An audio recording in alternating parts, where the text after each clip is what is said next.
Shalom teman tua sia sulu solarasa. Malaku-laku rasang sia kami. Puji Tuhan. Teman tua sia sulu solarasa. Lantalu pabasan.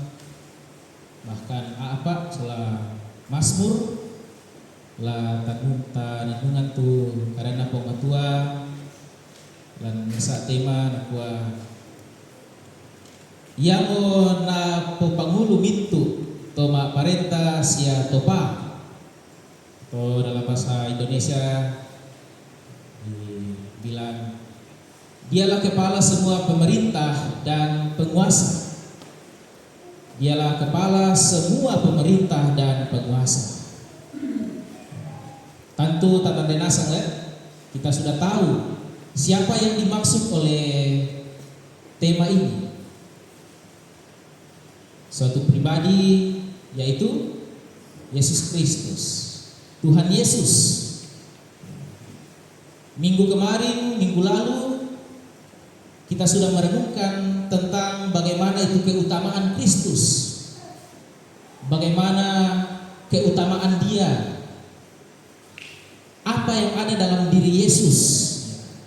Dalam bacaan Kolose pasal 1 itu diungkapkan dan kita sudah mengerti ya di Kuabangbo Tatandenasang Yesus itu Tuhan dan Dia juga manusia dan dalam dirinya itu semua kepenuhan Allah ada dalam dirinya dan Dia berkuasa atas segala sesuatu baik di sorga maupun di bumi. Dia yang menciptakan yang kelihatan dan yang tidak kelihatan dan dicipta oleh Dia, untuk Dia dan untuk kemuliaannya. Nah, dan mengapa Yesuslah yang satu-satunya yang harus disembah, Bapak Ibu Saudara? Mengapa Dialah yang satu-satunya yang harus kita muliakan dan kita andalkan untuk menjalani kehidupan ini? Dan juga satu-satunya jalan untuk kita memperoleh keselamatan. Karena dalam Yesus itu tidak ada kurangnya dan tidak perlu ditambah-tambah lagi. Kita tidak perlu menambah mungkin dengan jasa kita, dengan kebaikan kita atau dengan yang lain untuk memperoleh keselamatan. Jadi dalam Yesus itu sudah cukup. Sudah cukup untuk kita untuk memperoleh keselamatan. Dan segala-galanya itu sempurna di dalam Kristus. Ganna anasa molan Kristus dan sundun nasamo duka molan Kristus. Nah, dalam bahasanya Miss Risna dibilang apa itu Miss? Christ is enough. Kristus itu sudah cukup dan everything is perfect in Christ. Seperti itu kan, Miss? Segala sesuatu sempurna, sundun molan Kristus. Nah, Bapak Ibu Saudara, kalau kita sudah mengetahui semuanya itu keutamaan Kristus dan Dialah yang seharusnya satu-satunya disembah, apalah penggal? Apa yang harus kita lakukan sebagai respon kita? Nah, tentunya jelas dalam bacaan utama kita di dalam Kolose tadi. Kamu telah menerima Yesus Kristus. Karena itu, kamu harus hidup di dalam Dia. Kita harus hidup di dalam Kristus. Dan Rasul Paulus katakan bahwa kita hidup dalam Kristus dengan cara berakar. Berakar seperti tumbuhan yang akarnya itu menyerap sari-sari makanan di mana tanah tempat dia tumbuh, tempat dia hidup. Kita harus seperti akar yang berakar kuat dan kemudian menyerap sari-sari makanan, menyerap vitamin-vitamin yang ada di tanah itu yang sudah diberikan pupuk, dirawat, dan seterusnya. Kita harus bertumbuh, menetap, tetap ada di dalam Dia. Nah, Bapak Ibu Saudara, caranya bertumbuh bagaimana? Tadi itu saya katakan, tetap di dalam Kristus. Lalu dalam kehidupan berjemaat sehari-hari bagaimana itu? Ya. Orang biasa katakan kadang-kadang kita ini sebagai orang Kristen, kita jadi orang Kristen kapal selam. Bisa mengerti ya? Orang Kristen kapal selam, atau dalam bahasa gaul biasanya apa itu?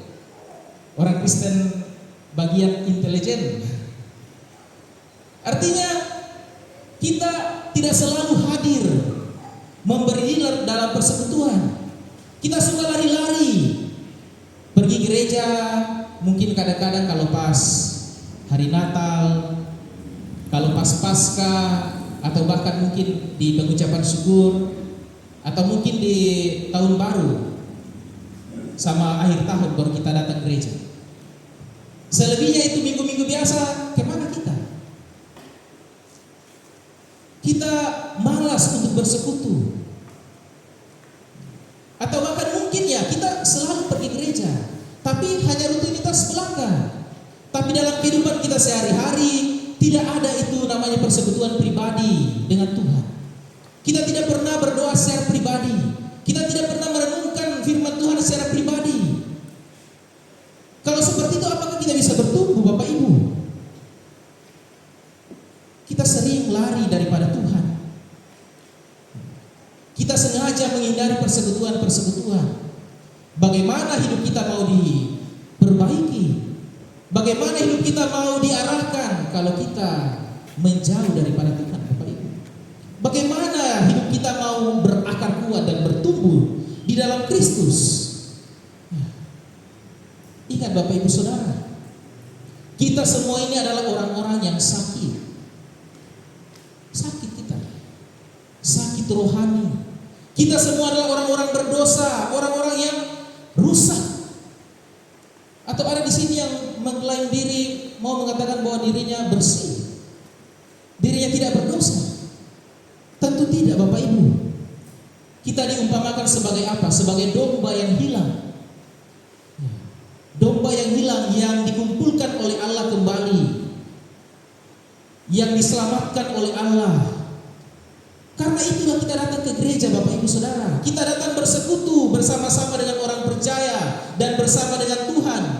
Tuhan memanggil kita, Tuhan menyelamatkan kita dan menguruskan kita. Ingat status kita. Tema minggu lalu, orang yang telah dikuduskan, dikhususkan, orang yang sudah dihapus dosanya dan tidak bercela. Itu status kita, Bapak Ibu Saudara. Dan kita sementara ada dalam proses perbaikan. Ya, bagaikan bengkel, kita masuk di bengkel untuk mau diperbaiki, diarahkan. Siapa yang perbaiki, Bapak Ibu? Siapa yang arahkan? Jangan bilang saya. Bukan saya yang memperbaiki, Bapak Ibu. Bukan saya yang mengarahkan kita sekalian. Saya ini hanya alat. Bapak Ibu penatua, diaken, pengurus OIG itu semua hanya alat. Semua kita sama. Kita ada dalam proses yang Tuhan izinkan. Tuhanlah yang mengarahkan kita, Bapak Ibu Saudara. Melalui Allah Tritunggal yang mengarahkan hidup kita, yang membuat kita bertumbuh. Allah Bapa mengaruniakan firman-Nya, firman yang hidup, firman di dalam buku, firman yang hidup Tuhan Yesus, firman dalam Alkitab, dan melalui tuntunan Roh Kudus kita dituntun untuk bertumbuh melalui ketaatan kepada Tuhan. Sehingga seharusnya kita jangan saling menghakimi, Bapak Ibu. Jangan saling menuduh bahwa kau itu tidak pernah pergi gereja, kau berdosa sekali, nanti kau masuk neraka. Ketika kita mau menegur orang lain, ya, jangan ada penghakiman. Jangan seolah-olah kita menghakimi bahwa kita yang paling benar di hadapan Tuhan dan orang itu kotor. Jangan. Ketika kita menasehati, nasihatilah dengan kasih. Hei sang mane, sang baine, mama, bapak, ayo ke gereja. Ayo berdoa. Ayo baca Alkitab. Karena itu adalah Tuhan mau untuk kita lakukan. Nah, Bapak Ibu Saudara, Tuhan mau kita dibangun di atas iman pada Kristus. Mulai dari perubahan sikap kita, mulai dari perubahan karakter kita yang meneladani Yesus Kristus, sehingga iman kita itu mulai bertumbuh dan tidak mudah goyah, tidak mudah patah, tidak tergoda dengan ajaran-ajaran yang sesat, ajaran-ajaran yang palsu yang berkembang di luar sana. Kita tidak terpengaruh dengan itu, kita tidak tersesat. Tetapi kita selalu terhubung dengan Allah, dengan Tuhan. Dan bahkan juga kita tergoda dengan 3T. Ada yang masih ingat 3T?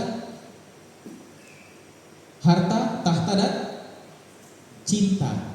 Ya, cinta. Entah itu cinta seorang wanita atau cinta seorang pria. Kita tidak meninggalkan Tuhan hanya gara-gara persoalan itu. Karena kita kuat, teguh, kokoh, berakar dalam Kristus. Berakar dalam Kristus. Nah, Bapak Ibu Saudara, apakah kita tahu bagaimana itu hubungan Allah dengan umatnya digambarkan dalam status apa? Selain dari tubuh, ya, tubuh, Kristus adalah kepala dan kita semua ini adalah anggota tubuh. Selain itu ada apa lagi, Bapak Ibu? Kalau kita kaitkan dengan bacaan Hosea tadi, hubungan Allah dengan umatnya seperti seorang suami dan istri, Bapak Ibu. Kita ini adalah mempelai perempuan dan Kristus adalah mempelai laki-laki. Itu mau menunjukkan apa? Mau menunjukkan bahwa kita sangat dekat dengan Tuhan. Kita sangat erat, intim dengan Tuhan. Karena Allah sangat mengasihi kita, Dia tidak mau kita dihukum, dan Dia menyelamatkan kita. Tapi apa yang terjadi, Bapak Ibu? Seringkali kita apa? Kita selingkuh, bukan? Kita selingkuh secara rohani. Ketika Bapak Ibu mengaku Yesus Kristus itulah Tuhan dan Juru Selamat, disitulah hubungan suami istri, hubungan yang intim, yang dekat, yang erat dengan Allah itu terjadi. Tapi apa yang terjadi dalam kehidupan kita? Kita sering menyakiti hati Tuhan. Kita sering selingkuh. Kita berbuat dosa. Kita tidak taat pada kehendaknya. Melakukan apa yang tidak dikehendaki oleh Allah. Dan kisah Hosea ini menjadi peringatan untuk kita, Bapak Ibu Saudara. Hosea ini adalah seorang nabi yang disuruh Allah untuk kawin dengan siapa? Dengan seorang pelacur yang namanya siapa? Gomer. Seorang pelacur yang bernama Gomer. Kenapa Tuhan suruh Hosea kawin dengan pelacur, Bapak Ibu? Karena Dia mau menyampaikan, Allah mau menggambarkan bahwa hubungannya dengan bangsa Israel, bangsa pilihannya, pada saat itu sedang tidak baik-baik saja. Bangsa Israel ada pada kondisi yang parah, melakukan dosa. Mereka bahkan bukan dijuluki sebagai umat yang selingkuh, tetapi umat yang melacur. Umat yang melacur. Umat yang bersundal, hebat. Mereka mengkhianati Tuhan. Ketika Tuhan sudah mengasihi mereka, tetapi mereka membelakangi Tuhan. Bapak Ibu Saudara, jangan sampai kita pun seperti itu. Mungkin kita dalam tahap selingkuh, ya. Mungkin belum sampai jadi seorang pelacur secara rohani. Saat ini Tuhan mau mengingatkan kita, jangan sampai, Bapak Ibu, kita menjadi seperti bangsa Israel yang melacur, meninggalkan Tuhan. Ketika kita tidak lagi mengutamakan Tuhan dalam hidup kita, ketika kita tidak mau hidup untuk diatur oleh Tuhan, ketika kita terus ada dalam pemberontakan dan terus menerus berdosa, tanpa ada lagi kesadaran, tanpa ada lagi rasa bersalah, ketika kita tidak mau bertobat lagi pada Tuhan. Dan pastinya Bapak Ibu, penghukuman itu akan terjadi ketika orang-orang keras kepala, keras hati, tidak mau bertobat. Hati-hati Bapak Ibu. Namun sesungguhnya perlu kita sadari, Allah itu selalu rindu agar kita berada di jalannya. Allah selalu rindu untuk kita menikmati kebaikan dan kasih-Nya. Allah selalu rindu Bapak Ibu. Kita tahu Daud, bukan? Raja Daud, raja yang dieluh-eluhkan, raja yang sungguh luar biasa dipakai oleh Tuhan. Meskipun dia raja, tapi kita juga tahu dosa-dosanya. Apa dosanya? Salah satunya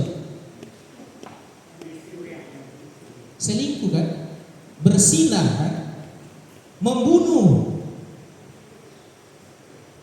Raja yang hebat ini pun punya dosa yang di mata manusia itu sungguh luar biasa berat. Tetapi apa yang terjadi bagi Daud? Dia mampu menyadari kesalahan dan dosanya. Ketika dia ditegur oleh hamba Tuhan, dia mampu langsung berbalik pada Tuhan. Mampukah kita melakukannya seperti Daud? Ketika kita mendengarkan firman Tuhan, lalu menyadari kesalahan dan dosa kita, dan kita berbalik kepada Tuhan. Itulah yang Tuhan mau, Bapak Ibu.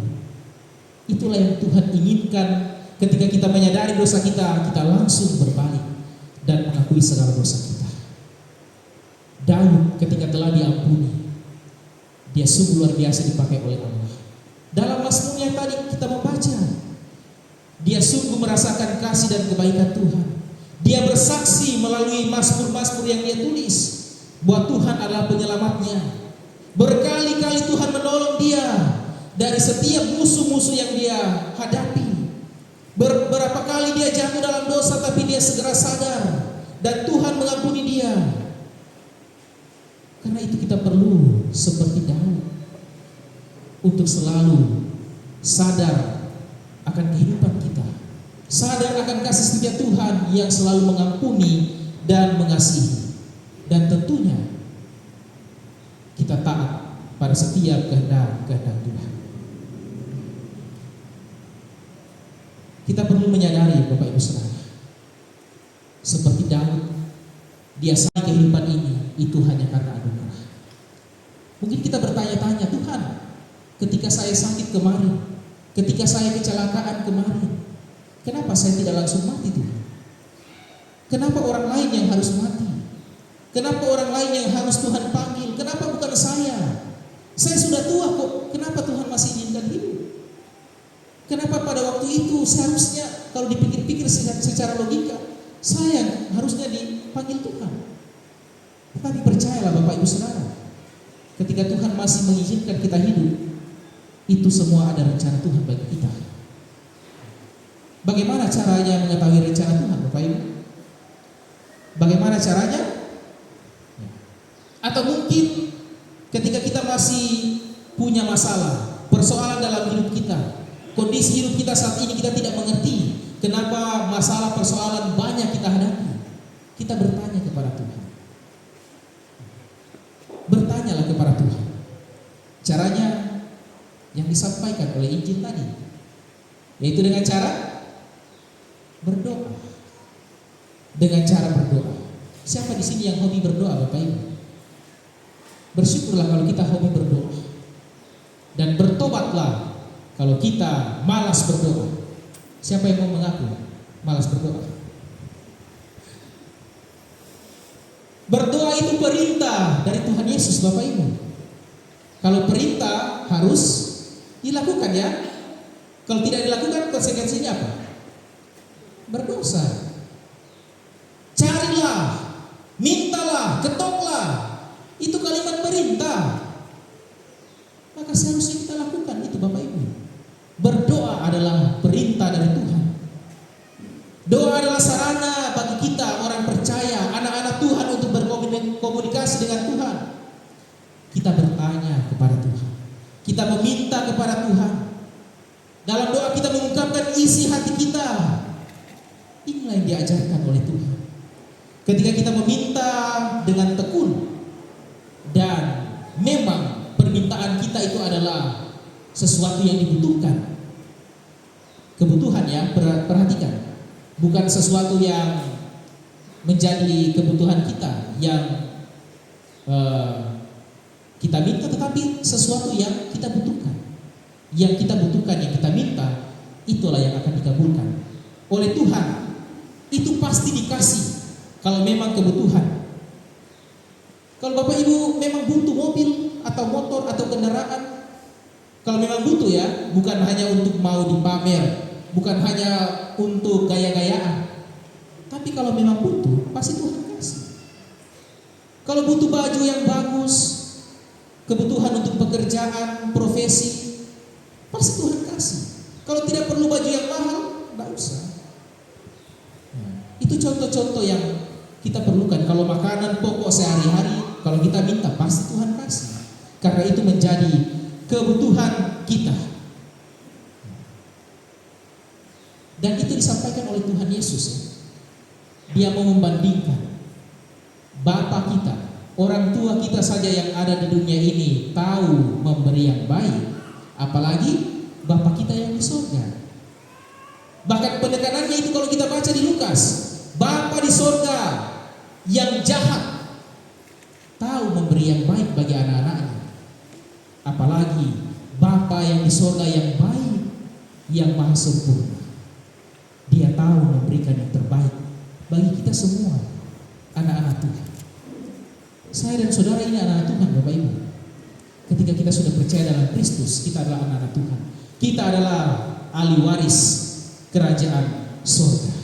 Dan Bapa yang maha sempurna itu akan memberikan yang terbaik bagi kita. Amin. Amin. Kalau kita meminta, kalau kita berdoa, karena itulah Tuhan perintahkan kita untuk meminta, berdoa, meminta, mencari, mengetuk. Dari situ ayat terakhir Tuhan katakan apa? Jadi jika kamu yang hati, yang tahu memberi pemberian yang baik kepada anak-anakmu, apalagi Bapakmu yang di surga, Ia akan memberikan Roh Kudus kepada mereka yang meminta kepada Tuhan. Kasih Roh Kudus. Artinya apa Bapak Ibu? Kita dikasih Roh Kudus untuk menolong, untuk menghibur, untuk mengarahkan kita ke jalan yang benar, untuk menguatkan kita, untuk mengingatkan kita, untuk membuat kita menemukan yang paling terbaik dalam kehidupan kita. Yang paling terbaik, mencari pasangan hidup, mintalah pada Tuhan. Gumuli itu pada Tuhan. Mencari pekerjaan, apa saja yang kita gumuli, mintalah kepada Tuhan Bapak Ibu. Maka Dia akan memberikan yang terbaik bagi kita. Hal yang sangat indah, yang tidak pernah kita pikirkan, yang tidak pernah kita lihat, yang tidak pernah kita rasakan. Itulah yang Tuhan sediakan bagi kita. Amin. Karena itu Bapak Ibu Saudara, kasihilah Tuhan Yesus. Mulai dari kita mengasihi Tuhan, kita membangun hubungan yang erat dengan Dia. Cintai Dia dengan segenap hati, dengan segenap pikiran, dengan segenap akal budi. Karena Dialah kepala semua dari pemerintah,